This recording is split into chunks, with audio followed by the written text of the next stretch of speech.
বচন বেদ পাঠশালা।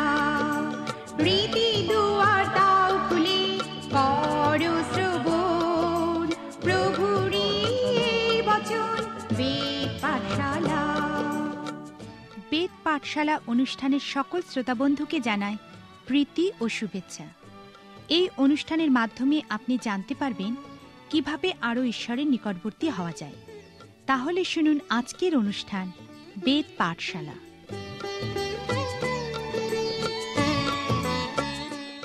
প্রিয় শ্রোতা বন্ধু, বেদ পাঠশালা অনুষ্ঠানে আপনাকে স্বাগত জানাই। এই অনুষ্ঠানে আমরা এখন প্রেরিত পুস্তক অধ্যয়ন করছি। গত অনুষ্ঠানের শেষে আমরা সাধু পৌলের ব্যক্তিগত পঞ্চসপ্তমীর অভিজ্ঞতার বিষয়ে আলোচনা করছিলাম। ঈশ্বর যখন একজন বৃদ্ধকে সেই তার্সনগরের শৌলকে বাপ্তাইজিত করতে বলেছিলেন, তখন সেই বৃদ্ধ প্রথমে তা মেনে নিতে পারেননি। তারপর আমরা দেখি লেখা আছে, কিন্তু প্রভু তাকে কহিলেন, তুমি যাও, কেননা জাতিগণের ও রাজগণের এবং ইসরায়েল সন্তানগণের নিকটে আমার নাম বহনার্থে সে আমার মনোনীত পাত্র। কারণ আমি তাহাকে দেখাইয়া দিব আমার নামের জন্য তাহাকে কত ক্লেশ ভোগ করিতে হইবে। তখন অননীয় চলিয়া গিয়া সে বাটিতে প্রবেশ করিলেন এবং তাহার উপরে হস্তার্পণ করিয়া তাহাকে কহিলেন, ভ্রাত শৌল, প্রভু সেই যীশু যিনি তোমার আসিবার পথে তোমাকে দর্শন দিলেন, তিনি আমাকে প্রেরণ করিয়াছেন যেন তুমি দৃষ্টি পাও এবং পবিত্র আত্মায় পরিপূর্ণ হও। আর অমনি তাহার চক্ষু হইতে যেন আইস পড়িয়া গেল, তিনি দৃষ্টিপ্রাপ্ত হইলেন এবং উঠিয়া বাপ্তাইজিত হইলেন। পরে আহার করিয়া বলপ্রাপ্ত হইলেন, আর তিনি কয়েকদিন দমেশকস্থ শিষ্যগণের সঙ্গে থাকিলেন। গত অনুষ্ঠানে আমরা সেই তার্সনগরের শৌলের পরিবর্তনের আকর্ষণীয় ঘটনাটি দেখেছিলাম, যিনি পরবর্তীকালে মহান প্রচারক সাধু পৌলে পরিণত হয়েছিলেন। অনেকেই বিশ্বাস করেন যে এই বইটির নাম প্রেরিতদের কার্যবিবরণী, কারণ এখানে প্রথম অর্ধেকটা জুড়ে আছে সাধু পিতরের কাজের বর্ণনা এবং বাকি অংশটা জুড়ে আছে সাধু পৌলের কাজের বর্ণনা। এই সাধু পৌলই নতুন নিয়মের প্রায় অর্ধেক বই লিখেছেন এবং গত অনুষ্ঠানে প্রেরিত 9 অধ্যায়ে আমরা তার জীবনে পরিবর্তনের বিষয়ে অধ্যয়ন করেছি। প্রেরিত 9 অধ্যায়ের দ্বিতীয় ভাগে আমরা সাধু পৌলের পরিবর্তনের পরবর্তী পর্যায়টি দেখি। ঈশ্বর অননীয় নামক একজন বৃদ্ধকে বলেছিলেন, আমি চাই তুমি তার্সনগরের শৌলকে বাপ্তাইজিত করো। এখন এই শৌলের নাম সেই সময় খুবই ভীতিজনক ছিল, কারণ তিনি সমস্ত বিশ্বাসীদের কারারুদ্ধ করে তাদের উপর অত্যাচার করতেন ও হত্যা করতেন। সুতরাং স্বাভাবিকভাবেই অননীয়তার বিরুদ্ধে বলেছিলেন, কিন্তু প্রভু এই ব্যক্তির বিষয়ে শুনিয়াছি, সে জেরুসালেমে তোমার পবিত্রগণের প্রতি কত উপদ্রব করিয়াছে। এই স্থানেও যত লোক তোমার নামে ডাকে, সেই সকলকে বন্ধন করিবার ক্ষমতা পাইয়াছে। কিন্তু ঈশ্বর তার যুক্তি খণ্ডন করে বলেছিলেন, না না, সে আমার মনোনীত, তার জীবনের জন্য আমার একটা পরিকল্পনা আছে। এখনই এক খুবই আকর্ষণীয় বিষয় যে ঈশ্বর সেই তার্সনগরের শৌলের জীবনের জন্য তার যে পরিকল্পনা আছে তা তিনি অননীয় নামক বৃদ্ধের কাছে প্রকাশ করেছিলেন। কিন্তু শৌলের কাছে তা প্রকাশ করেননি। তাকে শুধু বলা হয়েছিল, উঠো, নগরে প্রবেশ করো। এরপর শৌল যখন সেই মহান প্রশ্ন করেছিলেন, প্রভু আপনি আমাকে কি করতে বলেন, তিনি একটাই উত্তর পেয়েছিলেন, নগরে প্রবেশ করো, তোমাকে কি করিতে হইবে তাহা বলা যাইবে। এখন যে আধ্যাত্মিক আবেদন আমরা দেখতে পাই তা হল, ঈশ্বর যদি চান তাহলে আমাদের জন্য তার যে পরিকল্পনা তা তিনি আমাদেরকে দেখাতে পারেন, কিন্তু সাধারণত তিনি তা করেন না। তিনি তার ইচ্ছা আমাদেরকে একটা একটা করে বলেন। আমাদের জন্য তার পরিকল্পনার ক্ষেত্রে যতটুকু আমাদের দেখার প্রয়োজন আছে তিনি ততটুকুই দেখান। এইভাবে ঈশ্বর আমাদের কাছে তার পরিকল্পনা প্রকাশ করেন। প্রেরিত পুস্তকে অননীয় যখন সেই তার্সনগরের শৌলের কাছে গেছিলেন, তখন সেখানে আমরা দুটি খুব সুন্দর শব্দ দেখতে পাই। অননীয় প্রথমেই তাকে বলেছিলেন, ভ্রাত শৌল। আমার মনে হয় এই শব্দ দুটি প্রকৃতই সুন্দর। আমি একবার একটা ঘটনা শুনেছিলাম যে এক ভদ্রলোক একবার 2 জন রাজনৈতিক ব্যক্তিত্বকে তার বাড়িতে খাবার নিমন্ত্রণ করেছিল। এই 2 ব্যক্তি রাজনীতিতে পরস্পরের বিপরীত ছিলেন। এই 2 জনের একজন ছিলেন প্রকৃত খ্রিস্টবিশ্বাসী এবং অপরজন সবেমাত্র নতুন জন্ম লাভ করেছিলেন। তারপর যখন তারা মিলিত হয়েছিলেন, তারা মোটেই পরস্পরের সঙ্গে শত্রুর মতো আচরণ করেননি। একজন অপরজনকে কিভাবে তারা নতুন জন্ম লাভ করেছিলেন সেই বিষয়ে বর্ণনা করছিলেন এবং তারপর তারা পরস্পরকে জড়িয়ে ধরে বলেছিলেন, তুমি আমার ভাই এবং আমি তোমাকে ভালোবাসি। এরপর দুর্ভাগ্যবশত কোনো একটা কারণে তাদের একজনকে কারাগারে যেতে হয়। তখন সেই অন্যজনও তার সঙ্গে কারাগারে যাওয়ার জন্য আবেদন করেছিলেন। তাদের মধ্যে ভ্রাতৃপ্রেম এমনই ছিল। খ্রিস্টের মণ্ডলীতেও এই ধরনের ভ্রাতৃপ্রেম থাকা উচিত। প্রেরিত 9 অধ্যায়ের 2 ভাগে আমরা এই বিষয়টাই দেখি। অননীয় যখন বুঝেছিলেন যে একদা মণ্ডলীর শত্রু শৌল পরিবর্তিত হয়েছেন, তিনি বলেছিলেন, ভ্রাত শৌল। ইহা প্রকৃতি সুন্দর একটি বিষয়। প্রেরিত 9 অধ্যায়ের 2 ভাগে সাধু পৌলের জীবনে আমরা একটা সময়ানুক্রমিক পরীক্ষা দেখতে পাই। এরপর সাধু লুক বলেছেন, তার্সনগরের শৌল সাধু পৌলে পরিবর্তিত হয়েই দমেশক ও জেরুসালেমে যীশুখ্রিস্টের নাম প্রচার করা শুরু করেছিলেন। এখন যদি আপনি সাধু পৌলের লেখার সঙ্গে পরিচিত থাকেন, তাহলে নিশ্চয়ই জানেন যে সাধু পৌল গালাতীয়দের প্রতি তার পত্রের 1ম অধ্যায়ে এই বিষয়ে অন্য কিছু বলেছেন। এখানে প্রথমেই সাধু পৌল বলেছেন, পৌল প্রেরিত মনুষ্যদের হইতে নয়, মনুষ্যের দ্বারাও নয়, কিন্তু যীশুখ্রিস্টের দ্বারা। তিনি বলেছেন যে তার পরিবর্তনের পর তিনি রক্ত মাংসের সঙ্গে পরামর্শ করেননি, এমনকি তিনি জেরুসালেমেও যাননি, কিন্তু আরব দেশে চলে গেছিলেন। পণ্ডিত ব্যক্তিরা বলেন তিনি সেখানে হয়তো 3 বছর বা 4 বছর, আবার কেউ কেউ বলেন প্রায় 14 বছর ছিলেন। যীশুখ্রিস্টের 12 জন শিষ্য যেমন খ্রিস্টের বাপ্তিস্ম থেকে স্বর্গে নিতে হওয়া পর্যন্ত তার সঙ্গে ছিলেন, সাধু পৌল দাবি করেছেন যে একইভাবে তিনিও আরব দেশে খ্রিস্টের সঙ্গে ছিলেন। সাধু পৌলের ইহা একটি মহান দাবি।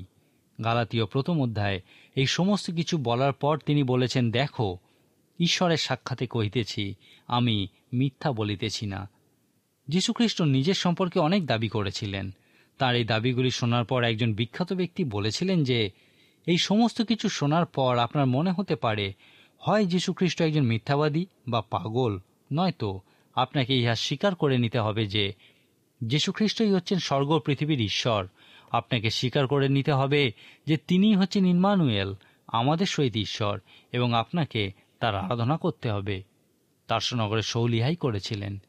তিনি গালাতীয় পুস্তকের 1ম অধ্যায়ে বলেছেন, হয় আমি একজন মিথ্যাবাদী, নয়তো আমি নতুন নিয়মের সবথেকে মহান অলৌকিক ঘটনাগুলির অন্যতম। এখন এই বিষয়ে সিদ্ধান্ত নেওয়া বিশেষ গুরুত্বপূর্ণ যে সাধু পৌল প্রকৃতই একজন মিথ্যাবাদী না একটি মহানতম অলৌকিক ঘটনা, কারণ তিনি নতুন নিয়মের অর্ধেক বই লিখেছেন। যে কোনোভাবেই প্রেরিত 9 অধ্যায়ে বর্ণিত সাধু পৌলের আরব দেশের অভিজ্ঞতার সময়কালের বিষয়ে দেখা উচিত। সাধু পৌলের জীবনে অনেক অভিজ্ঞতা হয়েছিল। তার পরিবর্তনের অভিজ্ঞতা তার জীবনে একটা গভীর প্রভাব ফেলেছিল। তার আরব দেশের অভিজ্ঞতা তার জীবনে, বিশেষ করে তার শিক্ষামূলক সেবা কাজে এবং লেখার কাজে প্রচণ্ড প্রভাব ফেলেছিল। সাধু পৌলের একটি স্বর্গীয় অভিজ্ঞতাও হয়েছিল। 2 করিন্থীয় 12 অধ্যায়ে সাধু পৌল আমাদেরকে তার এই অভিজ্ঞতার বিষয়ে বলেছেন। ইহাও তার জীবনে প্রভূত প্রভাব বিস্তার করেছিল। সাধু পৌলের জীবন থেকে এই অভিজ্ঞতা শব্দটা বাদ দিয়ে তার জীবন ব্যাখ্যা করা সম্ভব নয়। আপনি যখন সাধু পৌলের পরিবর্তনের অভিজ্ঞতা অধ্যয়ন করবেন, তখন মনে রাখুন আপনাকে তার প্রত্যেকটা অভিজ্ঞতার সময়কালের বিষয় বিশেষ করে লক্ষ্য রাখতে হবে। প্রেরিত 9 অধ্যায়ে 26-27 পদে লেখা আছে, পরে তিনি জেরুসালেমে উপস্থিত হইয়া শিষ্যবর্গের সহিত যোগ দিতে চেষ্টা করিলেন, কিন্তু সকলে তাহাকে ভয় করিল, তিনি যে শিষ্য ইহা বিশ্বাস করিল না। তখন বার্নবা তাহার হাত ধরিয়া প্রেরিতদের নিকটে লইয়া গেলেন, এবং পথের মধ্যে তিনি কিরূপে প্রভুকে দেখিতে পাইয়াছেন ও প্রভু যে তাহার সহিত কথা বলিয়াছেন, এবং কিরূপে তিনি দম্মেশকে যিশুর নামে সাহসপূর্বক প্রচার করিয়াছেন, এ সকল তাহাদের কাছে বর্ণনা করিলেন। এখানে আমরা প্রেরিত পুস্তকের আরেকটি মহান ব্যক্তির সঙ্গে মিলিত হই। প্রেরিত পুস্তকে প্রধানত সাধু পিতর ও সাধু পৌলের সেবা কাজের বিষয়েই লেখা আছে, কিন্তু প্রেরিত পুস্তকে এই 2 জন মহান নেতা ছাড়াও আরও অনেক ব্যক্তির বিষয়ে আমরা দেখতে পাই। প্রেরিত পুস্তকটি অধ্যয়নের সময় আপনার উচিত সেই সমস্ত ব্যক্তির সঙ্গেও পরিচিত হওয়া। বার্নবা হলেন এইরকমই একজন ব্যক্তি। তার নামের অর্থ হল সান্ত্বনার সন্তান। এই বার্নবাই ছিলেন সাধু পৌলের সেবা কাজের প্রথম অংশীদার। আপনি যখন পবিত্র শাস্ত্রাংশের মধ্যে তুলনা করবেন এবং পরম্পরাগত মতবাদ আলোচনা করবেন, তখন আপনি এই বিষয়ে সিদ্ধান্তে নিতে পারেন যে শৌল তার মন পরিবর্তনের পর, সেই আরব দেশের অভিজ্ঞতার পর তার নিজের শহর তার্সনগরে ফিরে গেছিলেন। আন্তিওখিয়াতে অনেক বেশি সংখ্যক মানুষ পরিবর্তিত হয়েছিল। বার্নবাই নতুন বিশ্বাসীদের বিভিন্ন নির্দেশ দিয়ে সাহায্য করতেন। এই বার্নবা শৌলকে চিনতেন এবং তিনি সিদ্ধান্ত নিয়েছিলেন যে শৌলকে তিনি আন্তিওখিয়াতে নিয়ে আসবেন, যেন তিনি নতুন বিশ্বাসীদের শিক্ষা দিতে পারেন। সেই জন্যই বার্নবা তার্সনগরে গিয়ে শৌলকে সঙ্গে নিয়ে আন্তিওখিয়াতে এসে শিক্ষামূলক কাজে নিযুক্ত করেছিলেন। এই বার্নবাই সাধু পৌলকে মণ্ডলী স্থাপনার সেবা কাজে নিযুক্ত করেছিলেন। প্রেরিত পুস্তকের দ্বিতীয় ভাগে আমরা যেমন দেখলাম যে এই বার্নবা সাধু পৌলের জন্য সেই শিষ্যদের কাছে গিয়েছিলেন এবং তাদেরকে বুঝিয়েছিলেন, নতুবা সেই শিষ্যদের সঙ্গে সাধু পৌলের হয়তো কোনো সম্পর্কই থাকতো না। সাধু পিতরের মহান সেবা কাজের বিষয়ে অধ্যয়নের সময় আমরা দেখেছিলাম যে সাধু পিতর কখনোই একজন মহান বিখ্যাত প্রচারকে পরিণত হতে পারতেন না যদি না আন্দ্রেয় নামক সেই ক্ষুদ্র ব্যক্তিটি থাকতেন। এই আন্দ্রেয় তার ভাই সিমনকে যীশুখ্রিস্টের কাছে এনেছিলেন। সাধু পিতর কখনোই এমন মহান সেবা কাজ করতে পারতেন না যদি না তার ভাই আন্দ্রেয় তাকে যীশুখ্রিস্টের কাছে নিয়ে আসতেন। একইভাবে ইয়া খুবই সম্ভব যে সাধু পৌল কখনোই এমন মহান সেবা কাজ করতে পারতেন না যদি না সেই ক্ষুদ্র ব্যক্তি, যার বিষয়ে কেউ কখনো চিন্তাও করে না, সেই বার্নবা তাকে সাহায্য করতেন। আমি আগেই বলেছি যে এই বার্নবা নামের অর্থ হল সান্ত্বনা সন্তান, আর ইহাই আমাদেরকে তার সেবা কাজ এবং তার উপহারের ধরনের বিষয়ে বলে। এই বার্নবা এমন ধরনের মানুষ ছিলেন যিনি সর্বদা মানুষকে উৎসাহিত করতেন। তিনি সর্বদা বিশ্বস্ততার সঙ্গে মানুষকে তুলে ধরতেন এবং ঈশ্বর তাদেরকে যে কাজের জন্য আহ্বান করেছেন সেই কাজের প্রতি বিশ্বস্ত থাকতে তিনি তাদেরকে উৎসাহিত করতেন। অনেক বছর আগে একজন বিখ্যাত ব্যক্তি যখন মারা যান, বিখ্যাত প্রচারক বিলি গ্রাহাম তার অন্ত্যেষ্টিক্রিয়াতে প্রচার করেছিলেন। সেইখানে তিনি বলেছিলেন যে সেই ব্যক্তি একের পর এক প্রচুর মানুষের জীবনে প্রকৃতই কাজ করেছিলেন। সেই ব্যক্তি মানুষের সঙ্গে মিলিত হওয়াতেই বিশ্বাস করতেন এবং একজন একজন করে তাদেরকে তিনি বিশ্বাসে বৃদ্ধি লাভ করতে সাহায্য করতেন। এই ব্যক্তি একটি নৌকাডুবিতে মারা যান। সেই নৌকায় একটি ছোট মেয়ে ছিল যে সাঁতার জানত না। এই ব্যক্তি সেই মেয়েটিকে জলের উপরে ভাসিয়ে রেখেছিলেন, আর এইভাবেই তিনি মারা গেছিলেন। এই ঘটনার কথা যখন বিভিন্ন খবরের কাগজে প্রকাশ করা হয়েছিল, সেখানে তার একটা ছবি ছাপা হয়েছিল এবং সেই ছবির তলায় লেখা ছিল, সর্বদা কাউকে তুলে ধরে আছেন। এই একই কথা আজকে আমরা বার্নবা ছবির নিচেও লিখতে পারি, তিনিও সর্বদা কাউকে না কাউকে তুলে ধরেছেন। এখন প্রশ্ন হলো, আপনি কি উপলব্ধি করেন যে খ্রিস্টের মণ্ডলীর অন্তর্ভুক্ত বৃহৎ সংখ্যক মানুষকে উৎসাহিত করার প্রয়োজন আছে এবং প্রত্যেকের সঙ্গে ব্যক্তিগত সম্পর্কের ভিত্তিতে সেবা কাজ করার প্রয়োজন আছে? আপনি কি পবিত্র আত্মার নির্দেশে এইরকমই একজন মানুষ হতে চান?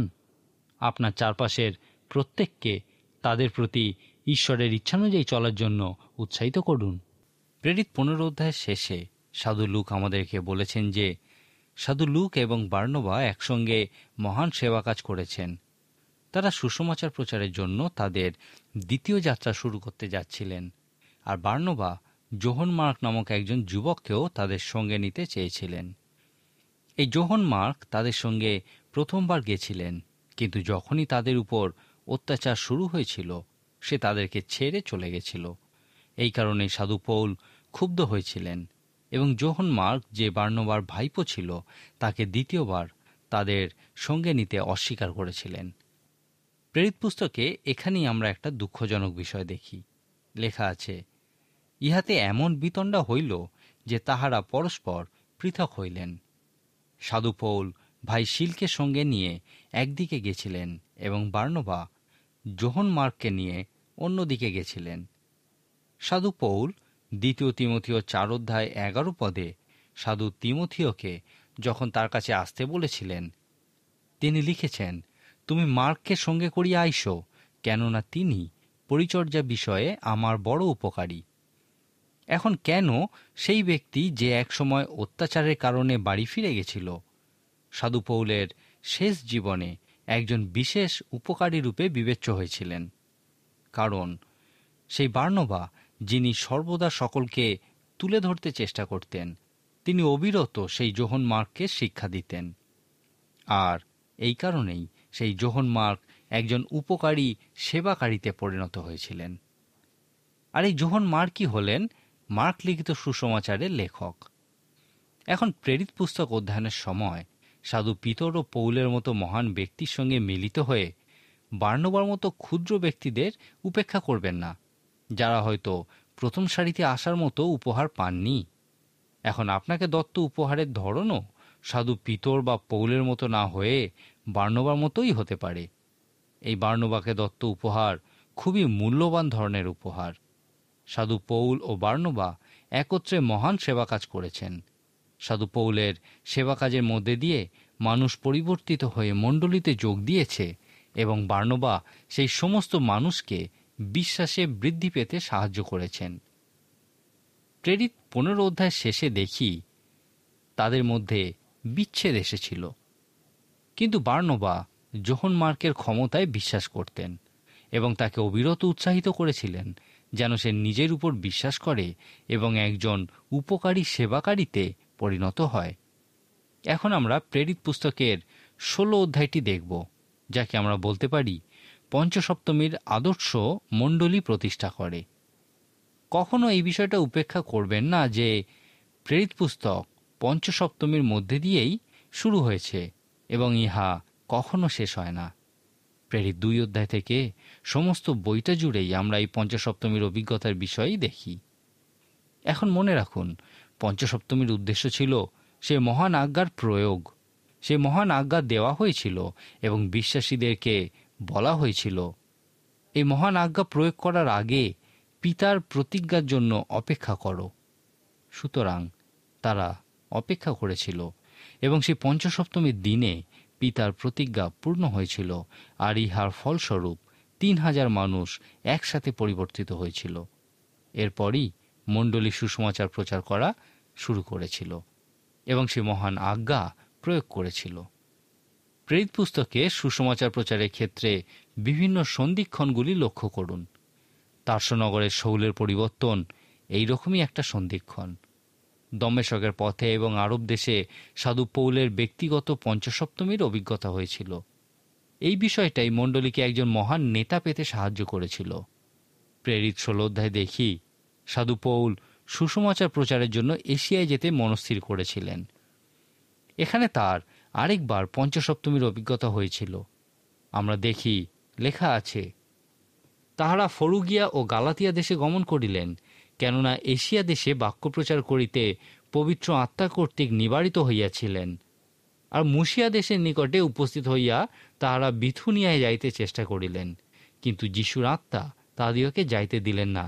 তখন তাহারা মুশিয়া দেশ ছাড়িয়া ত্রোয়াতে চলিয়া গেলেন। আর রাত্রিকালে পৌল এক দর্শন পাইলেন। এক মাকিদনীয় পুরুষ দাঁড়াইয়া বিনতিপূর্বক তাহাকে বলিতেছে, পার হইয়া মাকিদনিয়াতে আসিয়া আমাদের উপকার করুন।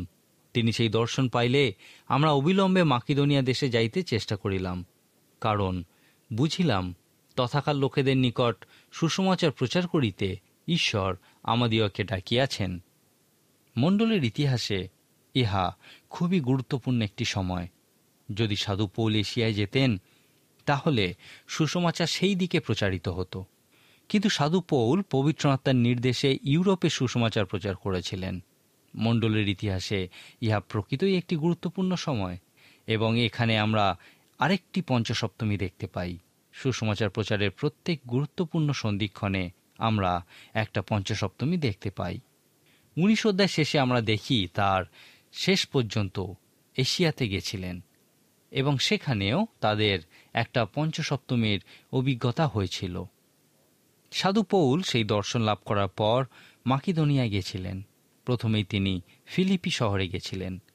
সেই দর্শন অনুযায়ী সাধু পৌল ভেবেছিলেন যে ফিলিপিতে সুসমাচার শোনার জন্য অন্তত কয়েকশো পুরুষকে তিনি একত্রে পাবেন, কিন্তু তিনি সেখানে কোনো পুরুষের দলকে দেখতেই পাননি। সাধু পৌল সর্বদা কোনো শহরে গেলে প্রথমেই সেখানকার সমাজগৃহে যেতেন, কিন্তু ফিলিপিতে কোনো সমাজগৃহ ছিল না। সেখানকার ঈশ্বর ভক্তরা শহরের বাইরে নদীর ধারে মিলিত হতো। সাধু পৌল সেখানে কয়েকজন স্ত্রীকে প্রার্থনার জন্য সমবেত হতে দেখেছিলেন। তারপর তিনি সেখানে তাদের কাছে প্রচার করা শুরু করেছিলেন।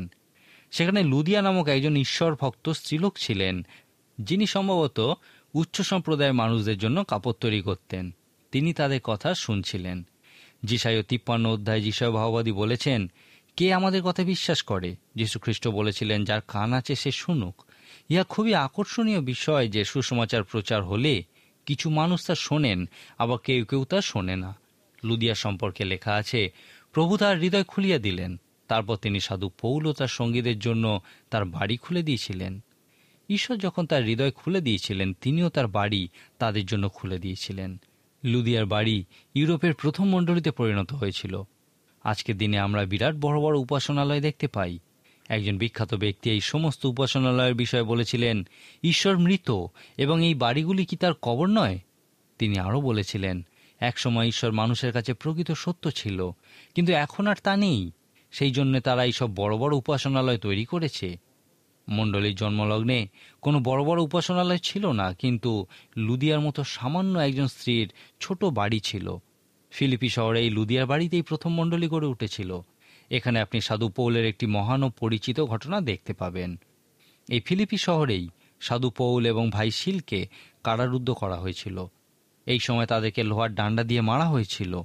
রোমীয়রা কাউকে বন্দি করে তাকে কিছু প্রশ্ন করার আগেই তাদেরকে মারত, কারণ তাদের মনোযোগ যেন তারা আকর্ষণ করতে পারে। তারা সেই বন্দীদের উপর সম্পূর্ণ কর্তৃত্ব স্থাপন করার জন্যই ইহা করত। 2 করিন্থীয় 11 অধ্যায় সাধু পৌল বলেছেন, জিহুদীদের হইতে 5 বার 39 আঘাত প্রাপ্ত হইয়াছি, 3 বার বেত্রাঘাত। এইভাবে নির্দয়ভাবে মারার পর তাদেরকে কারাগারে রাখা হয়েছিল। তাদের পায়ে হাঁড়িকাঠ দিয়ে রাখা হয়েছিল। তারপর দেখি লেখা আছে, কিন্তু মধ্যরাত্রে পৌল ও শিল প্রার্থনা করিতে করিতে ঈশ্বরের উদ্দেশ্যে স্তোত্র গান করিতেছিলেন এবং বন্দীগণ তাহাদের গান কান পাতিয়া শুনিতেছিল। তখন হঠাৎ মহাভূমিকম্প হইল, এমনকি কারাগারের ভিত্তিমূল কাঁপিয়া উঠিল, আর অমনি সমস্ত দ্বার খুলিয়া গেল ও সকলের বন্ধন মুক্ত হইল। তাহাতে কারারক্ষক নিদ্রা হইতে জাগিয়া উঠিয়া ও কারাগারের দ্বার সকল খুলিয়া গিয়াছে দেখিয়া খড়গ নিষ্কোষ করিয়া আপন প্রাণ নষ্ট করিতে উদ্যত হইল, মনে করিল বন্দীগণ পালাইয়া গিয়াছে। কিন্তু পৌল উচ্চরবে ডাকিয়া কহিলেন, ওহে, আপনার হিংসা করিও না, কেননা আমরা সকলেই এই স্থানে আছি। তখন সে আলো আনিতে বলিয়া ভিতরে দৌড়াইয়া গেল এবং ত্রাসে কাঁপিতে কাঁপিতে পৌলের ও শিলের সম্মুখে বসিয়া পড়িল, আর তাহাদিওকে বাহিরে আনিয়া বলিল, মহাশয়রা, পরিত্রাণ পাইবার জন্য আমাকে কি করিতে হইবে? তাহারা কহিলেন, তুমিও তোমার পরিবার প্রভু যীশুতে বিশ্বাস করো, তাহাতে পরিত্রাণ পাইবে। পরে তাহারা তাহাকে এবং তাহার বাটিতে উপস্থিত সকল লোককে ঈশ্বরের বাক্য বলিলেন, আর সেই রাত্রি সেই দণ্ডেই সে তাহাদিওকে লইয়া তাহাদের প্রহারের ক্ষত সকল ধৌত করিল, এবং সে আপনি ও তাহার সকল লোক অবিলম্বে বাপ্তাইজিত হইল। পরে সে তাহাদিওকে উপরে গৃহমধ্যে লইয়া গিয়া তাহাদের সম্মুখে আহারীয় দ্রব্য রাখিল এবং সমস্ত পরিবারের সহিত ঈশ্বরে বিশ্বাস করাতে অতিশয় আহ্লাদিত হইল। অনেকেই বিশ্বাস করেন, যেহেতু সেই প্রতিজ্ঞা ছিল, তুমি বিশ্বাস করো এবং তুমি ও তোমার পরিবার পরিত্রাণ পাইবে, অতএব আমি বিশ্বাস করলেই আমার পরিবারও পরিত্রাণ লাভ করবে। কিন্তু এখানে লক্ষ্য করুন, সেই বাড়ির প্রত্যেকে বিশ্বাস করেছিল এবং ঈশ্বরের বাক্য শুধু সেই কারারক্ষকের কাছে নয়, কিন্তু তার বাড়ির প্রত্যেকের কাছেও প্রকাশিত হয়েছিল। আর এই বিষয়ে লেখা আছে, তুমিও তোমার পরিবার প্রভু যীশুতে বিশ্বাস করো, তাহাতে পরিত্রাণ পাইবে। লক্ষ্য করুন, এখানে যে কোনো কিছু বিশ্বাস করা নয়, কিন্তু প্রভু যীশুতে বিশ্বাস করার কথাই বলা হয়েছে। খ্রিস্টের এই 3টে উপাধি তার সম্পর্কে আমাদের একটু ভিন্ন ধরনের কিছু বলে। খ্রিস্টের অর্থ হলো যে আমরা বিশ্বাস করি তিনি মসীহ, এবং পবিত্র শাস্ত্রে মসীহের বিষয়ে যে সমস্ত সত্য বলা হয়েছে তার ক্ষেত্রেও তা সত্য। উদাহরণস্বরূপ লেখা আছে, তার নাম হবে পরাক্রমশালী ঈশ্বর, অনন্তকাল স্থায়ী পিতা।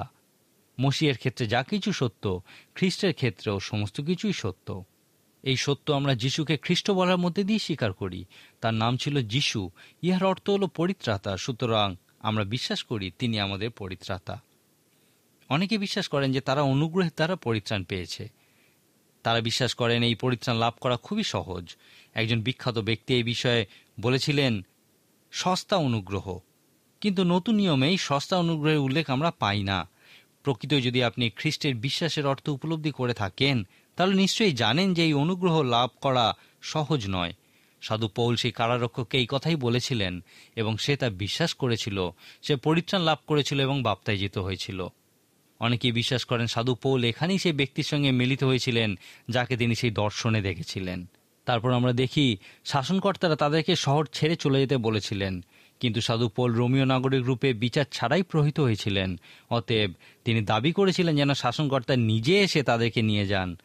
সাধু পৌল তার নিজের ইচ্ছামতো সময় সেই ফিলিপি শহর ত্যাগ করেছিলেন। খ্রিস্টের জন্য তিনি ফিলিপি শহরকে ওলটপালট করে দিয়েছিলেন। তার কথা মনে রাখুন, প্রভু যিশুতে বিশ্বাস করো, তাহাতে পরিত্রাণ পাইবে। আমার বিশ্বাস আপনি যীশু খ্রিস্টকে পরিত্রাতা রূপে, মসীহ রূপে স্বীকার করেছেন। যদি তা না করে থাকেন, তাহলে আজকেই স্বীকার করুন। আজকের মতো তাহলে এখানেই শেষ করি। ঈশ্বর আপনার মঙ্গল করুন। প্রিয় শ্রোতা বন্ধু, বেদ পাঠশালা অনুষ্ঠানটি কেমন লাগলো এবং আপনি যদি বিনামূল্যে বাইবেল অধ্যয়ন সহায়ক পুস্তিকা পেতে চান তাহলে পত্রের মাধ্যমে, ইমেলে অথবা ফোনে আপনি আমাদের সাথে যোগাযোগ করতে পারেন। আমাদের ফোন নম্বর হল 24380045। ইমেলের জন্য লিখুন bengalivp@radio882.com। শেষে জানাই আমাদের ঠিকানা বেদ পাঠশালা, পোস্ট বক্স নম্বর 16925, কলকাতা 700034।